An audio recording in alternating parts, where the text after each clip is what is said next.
One of my favorite verses to use when I'm giving someone the gospel is John 6:47. The Bible reads, "Verily, verily, I say unto you, he that believeth on me hath everlasting life." It's so clear, it's so simple when you're trying to show someone that salvation is by faith alone.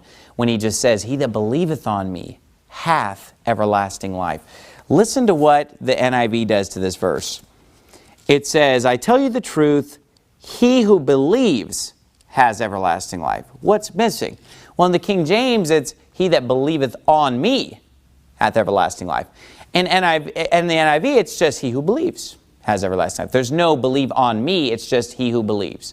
You say, well, why in the world does that matter? You know, we could go back to verse 35 and he says "in me," or we could jump down to verse 40 and see that he says "in me," or whatever the case may be. But that's not the point.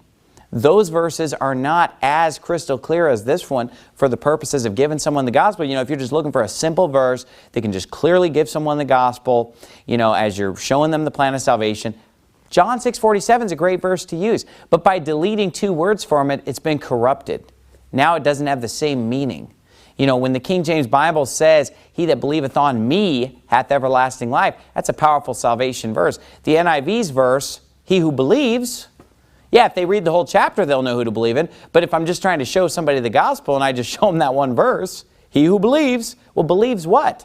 Just, you know, is this like you just close your eyes and click your heels together and if you believe, you know, well, no, it's about believing in Christ when it comes to everlasting life. It's about believing in Him.